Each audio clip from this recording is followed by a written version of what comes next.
Properties of phenol, ठीक है ना, ये चल रहा था। यानी फिनॉल के भौतिक गुण बता दिए गए थे, रासायनिक गुण भी शायद थोड़ा बहुत हमने को करवाया था। रिएक्शन लास्ट करवानी थी जिंक डस्ट के साथ अभिक्रिया, जिंक डस्ट के साथ अभिक्रिया।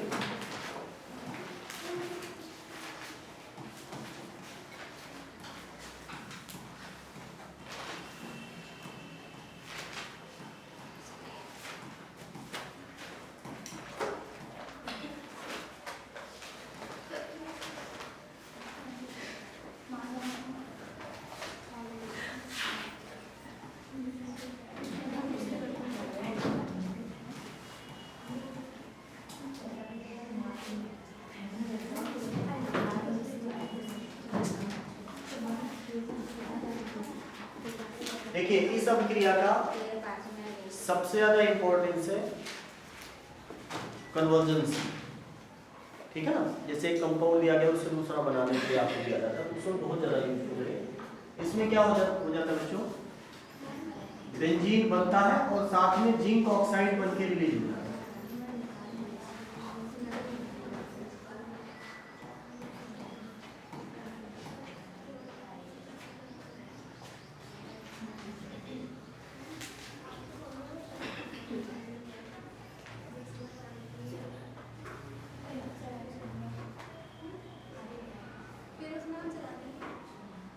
बाकी एस्टरीकरण तो आपने जैसे फिनॉल में पढ़ा था, सॉरी अल्कोहल में, वही बिल्कुल यहाँ होगा, ठीक है ना।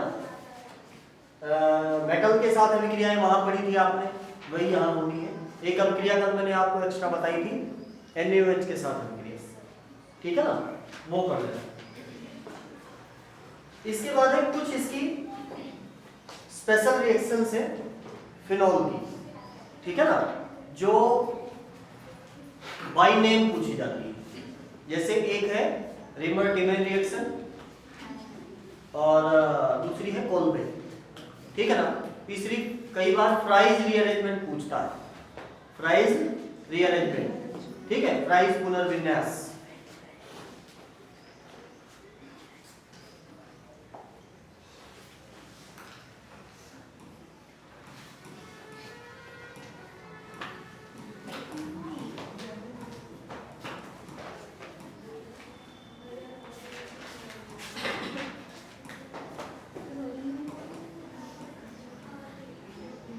रिमर-टिमेन अभिक्रिया,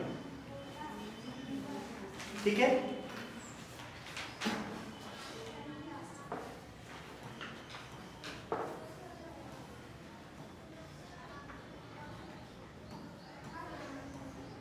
इसमें हम फिनॉल की अभिक्रिया बेसिक मीडियम में क्लोरोफॉर्म से करवाते हैं, इससे करवाते हैं क्लोरोफॉर्म से, ठीक है ना। और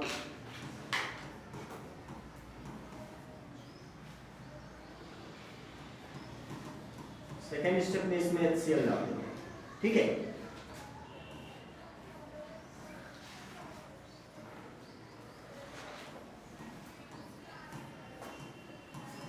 इसमें बन जाता है एल्डिहाइडिक ग्रुप, इसको कहते हैं सैलिसल्डिहाइड,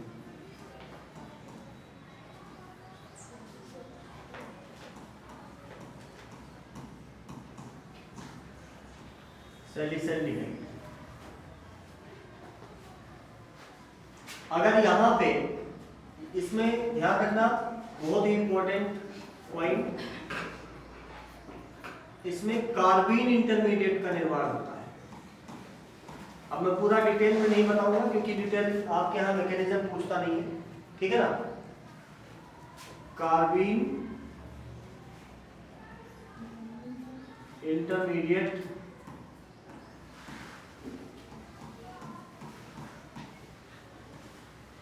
का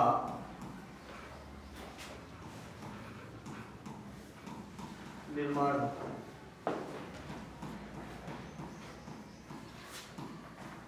ठीक है, डाइक्लोरोकार्बीन फॉर्मूला होता है CCl2। कार्बीन जिसने कार्बन की आउटर मोस्ट शेल में 6 इलेक्ट्रॉन, कार्बन के आउटर मोस्ट शेल में कितने इलेक्ट्रॉन होते हैं? 6। अच्छा, दूसरी चीज यह है क्लोरोफॉर्म।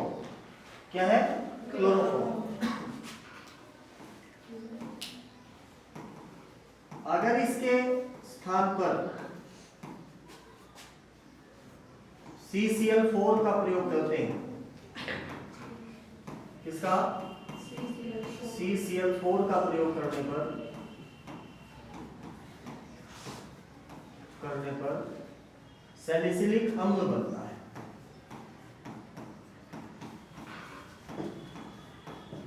क्या बनता है? सैलिसिलिक अम्ल।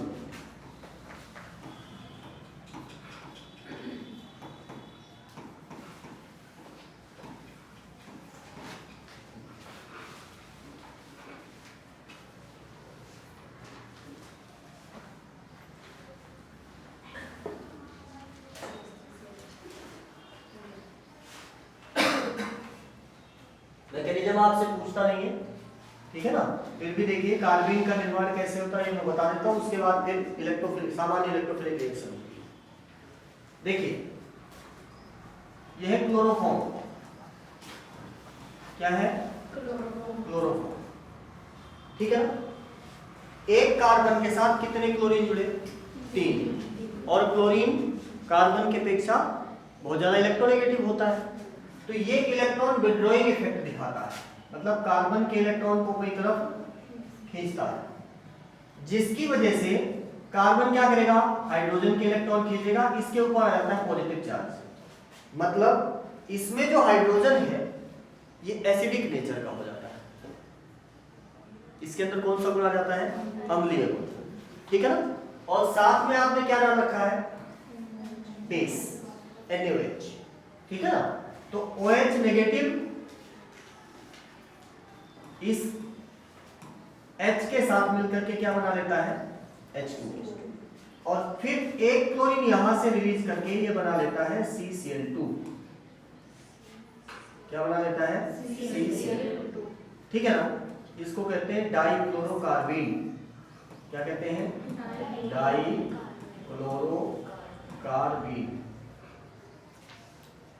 ठीक है ना?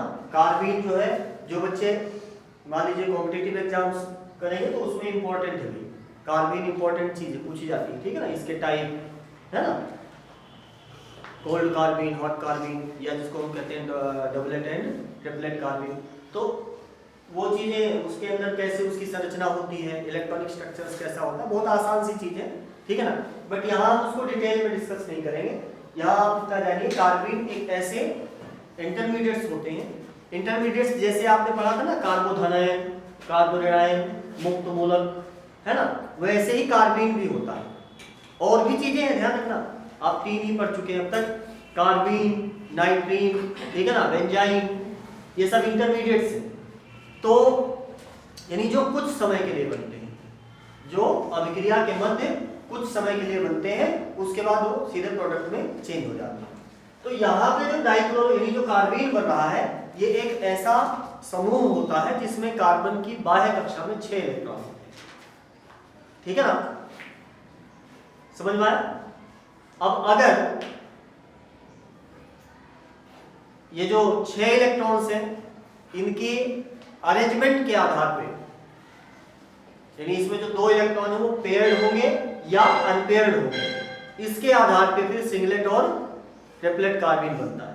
ठीक है? तो ये इंपॉर्टेंट रिएक्शन है, बाई नेम पूछी जाती है। ठीक है? इसको जरूर याद करें। अगली अभिक्रिया बच्चों, कोल्बे अभिक्रिया। इसको कई बार कोल्बे स्प्लिट भी कहा जाता है।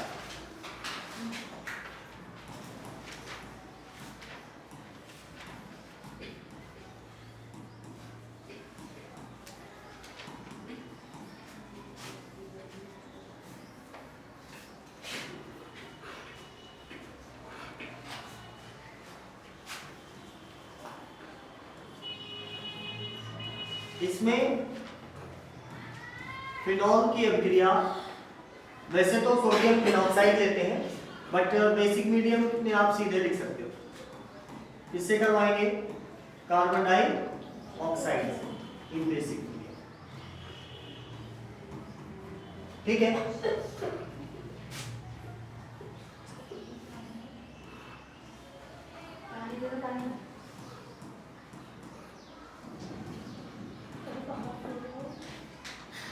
और प्रेजेंट्स में आप HCl डालेंगे।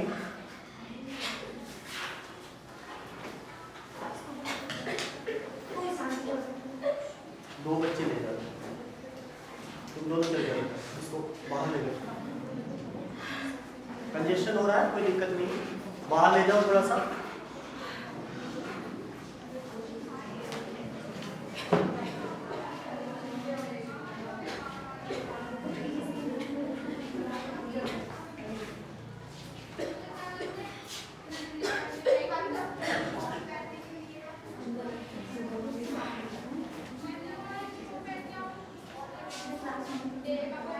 तो HCl डालेंगे तो क्या हो जाएगा बेटा? अरे क्लास से जरूरी बेटा, इस बच्चे की स्वास्थ्य में।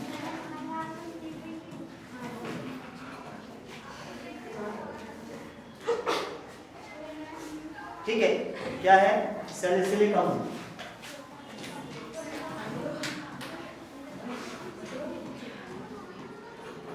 सैलिसिलिक अम्ल का इसमें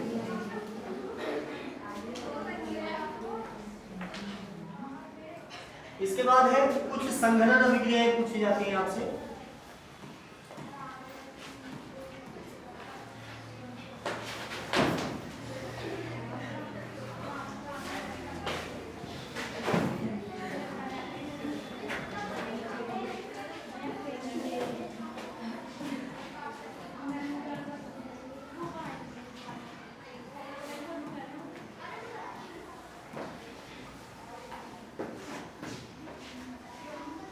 संघनन अभिक्रियाएं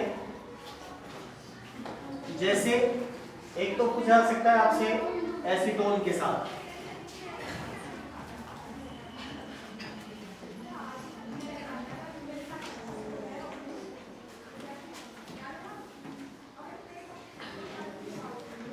देखो इसमें मैं फिनॉल को थोड़ा सा अपनी सहूलियत के हिसाब से लिख रहा हूं।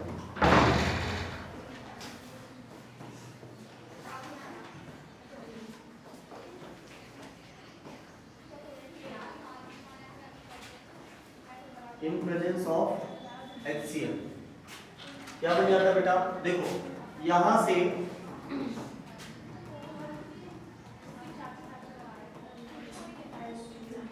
H2O निकल जाए, ठीक है ना?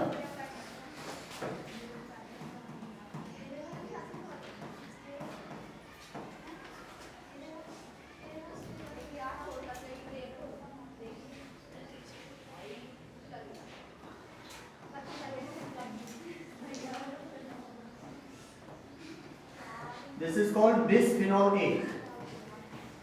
क्या है ये? Bisphenol A।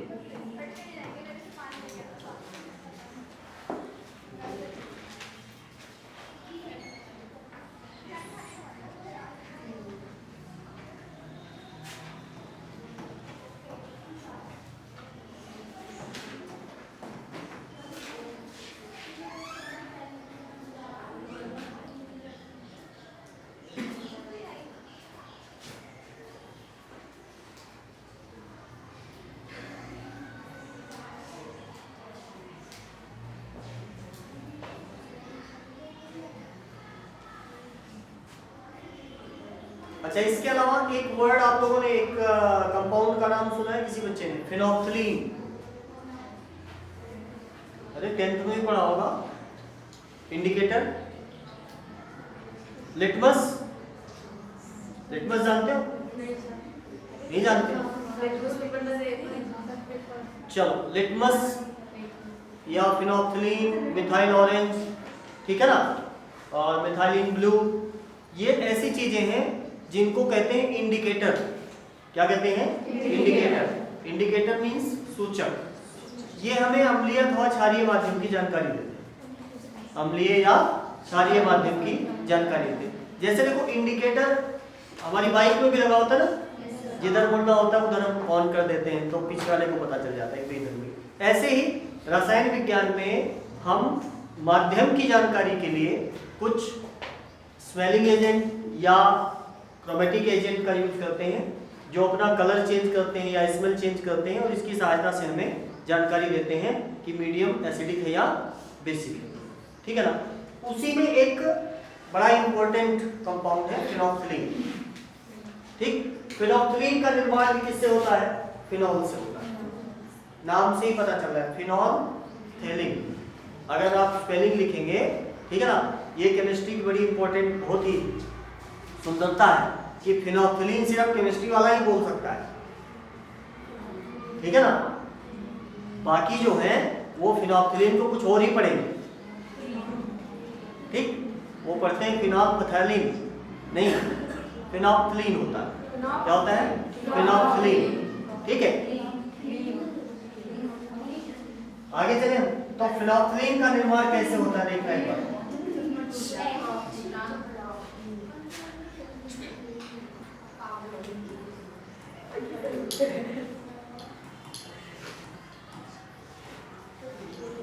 फिनोल्फ्थलीन का निर्माण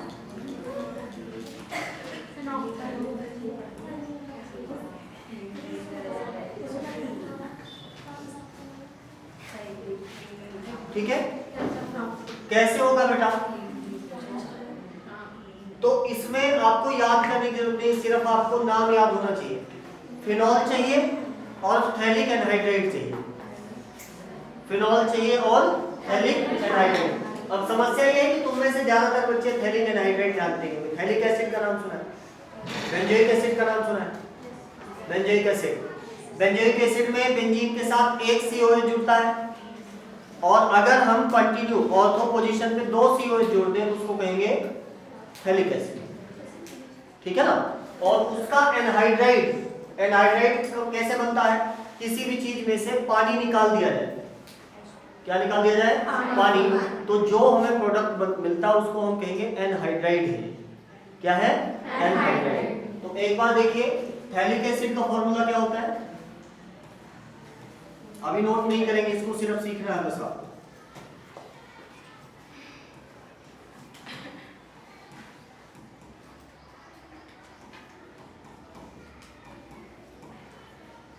ये है थैलिक एसिड। क्या है? Phthalic acid. नाम बोला जाता है थैलिक एसिड और लिखा जाता है थैलिक एसिड।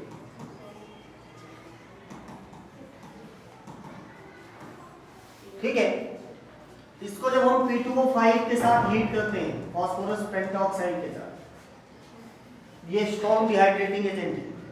ठीक है ना। तो ये क्या करता है? इसमें से पानी निकाल देता है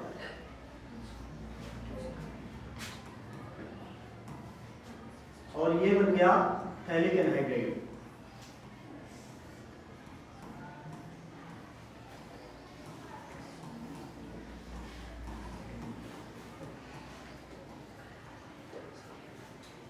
ठीक है, this is called phthalic anhydride.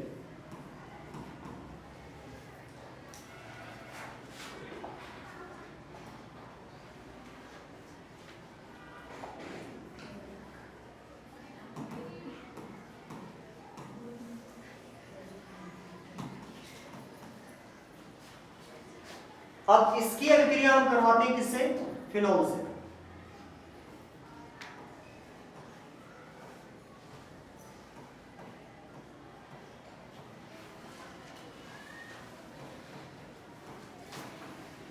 ठीक है, इसके 2 मॉलिक्यूल लगेंगे।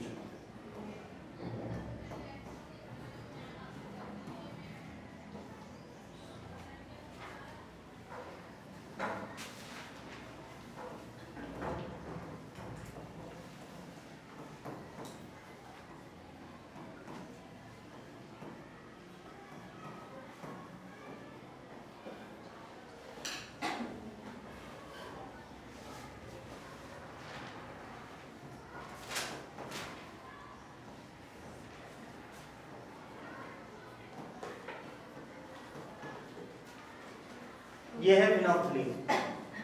ये जो कंपाउंड आपने देखा क्या है? फिनोल्फथालीन एक बार नोट करो, फिर मैं बताता हूँ कैसे बनाएंगे।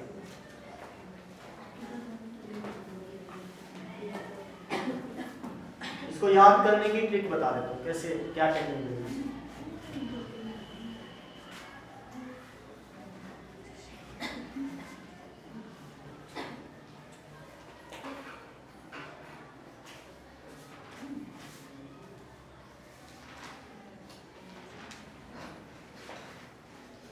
इसका नाम लिख लेना है, क्या है ये, फिनोल्फथालीन।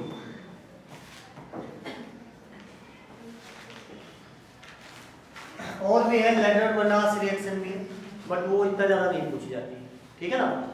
इन दोनों में ज्यादातर ये फिनोल्फथालीन वाला पूछा जाता है, फिनोल्फथालीन क्या है, ठीक है ना, इसका निर्माण कैसे होता है।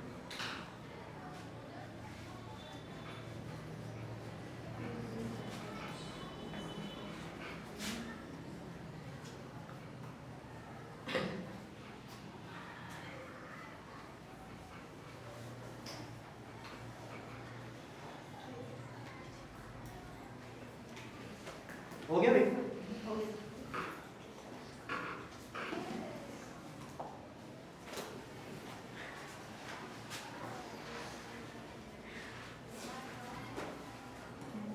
इसके बाद है फ्राइस पुनर्विन्यास। अच्छा हाँ, वो देख लो एक मिनट।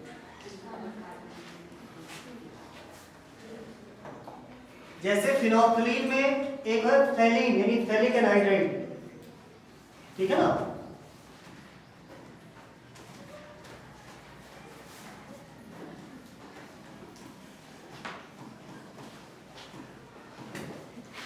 ये है थैलिक एनहाइड्राइड। इसमें हमने कहा दो मॉलिक्यूल लगते हैं, किसके, फिनॉल के।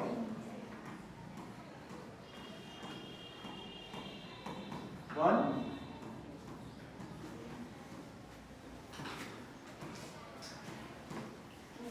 ठीक है ना, यहां से H2 निकल गया। देखो संघनन जहां भी आ जाए, कंडेंसेशन जिसको आप बोलते हैं, all the condensation reactions have a common property that the product will have smaller molecular mass than sum of reactants, ठीक है। यानी जो प्रोडक्ट बनेगा उसका साइज, उसका मॉलिक्यूलर मास रिएक्टेंट्स के मॉलिक्यूलर मास से के जोड़ने से जो मिल रहा है उससे छोटा होगा। यानी उसमें से कुछ ना कुछ छोटे मॉलिक्यूल जैसे HCl, H2O, अमोनिया, ऐसी चीजें छोटे मॉलिक्यूल उसमें से निकल जाते हैं, ठीक है ना, और बाकी सब कुछ जुड़ जाता है। तो वही चीज हुआ यहाँ पे, है ना, थैलिक एनहाइड्राइड और फिनॉल मिलकर के H2O निकल गया। बाकी ये दोनों, अब ये वाली जो चीजें है ना, ये वाली पोजीशन इस कार्बन से इस कार्बन से जुड़ जाएगी, ठीक है ना। देखो फिनोल्फथालीन में यही हुआ, ठीक।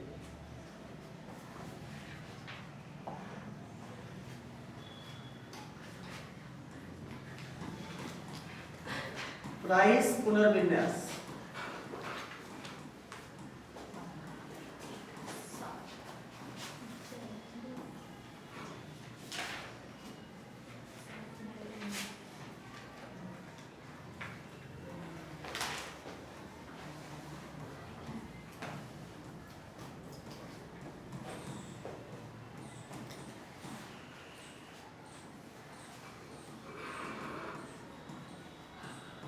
AlCl3 की प्रेजेंस में इसको हीट करेंगे। AlCl3 क्या है, लेविस एसिड है, ठीक है। और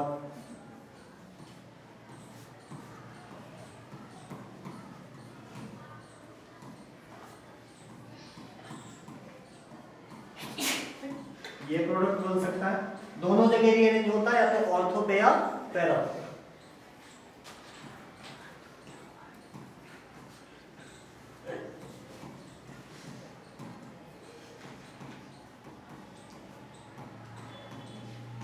अब ये चीजें कैसी हैं, जिन बच्चों ने 11th क्लास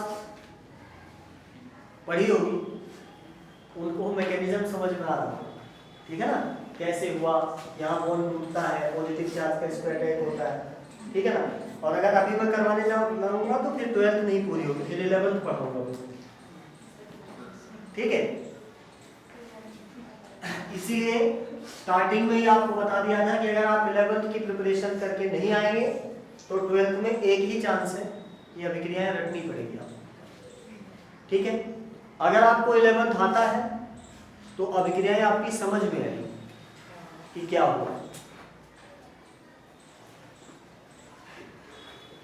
है ना। जो भी आपसे ये कहता है कि ऑर्गेनिक केमिस्ट्री रटनी पड़ती है, वो समझ लेना कि उसने 11th की पढ़ाई नहीं की। तुम्हारे जैसा वो 12th में पढ़ना शुरू किया उसको। ठीक है, जिसने 11वीं पढ़ी है वो आपको कभी नहीं कहेगा कि ऑर्गेनिक रटनी पड़ती है। ऑर्गेनिक प्योर मैथमेटिकल लॉजिक पे चलता है सब कुछ। ठीक है, and organic is the life science.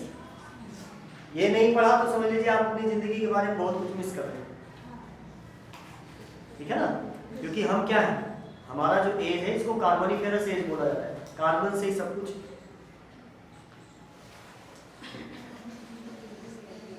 अब इसके बाद देखेंगे बेटा इलेक्ट्रोफिलिक रिएक्शंस, मतलब इलेक्ट्रॉन्स में ही अभिक्रियाएं। इलेक्ट्रॉन में ही अभिक्रिया।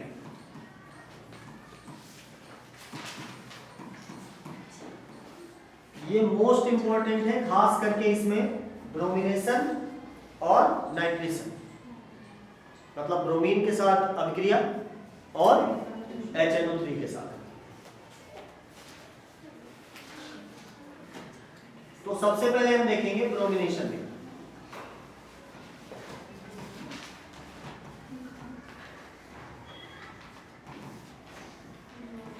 हिंदी में लिखे तो ब्रोमीनीकरण।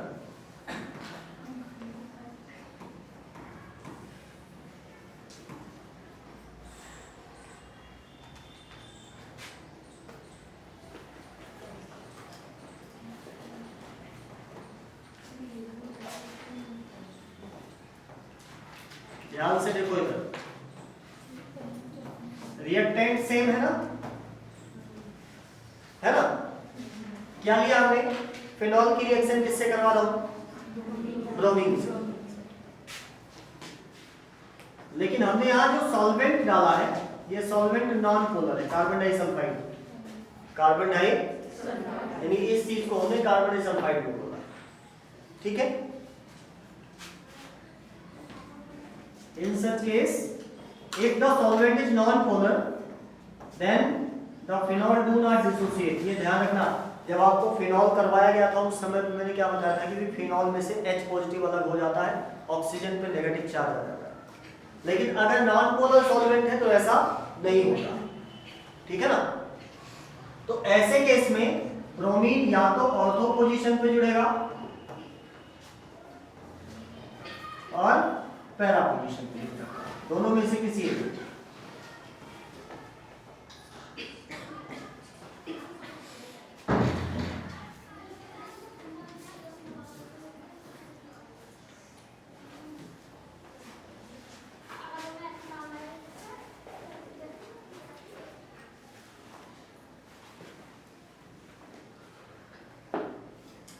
लेकिन अगर मान लीजिए आपने सॉल्वेंट कार्बन डाइसल्फाइड की बजाय पानी ले लिया,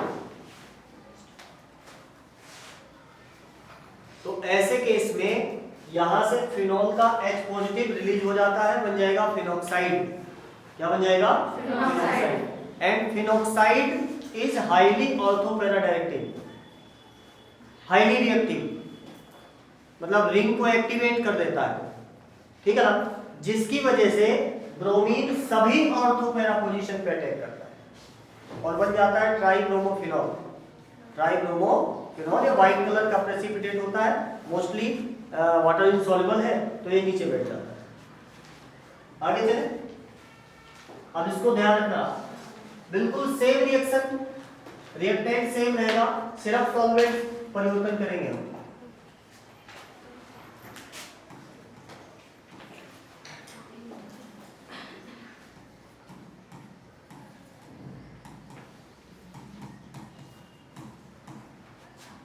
इसका रीजन आपसे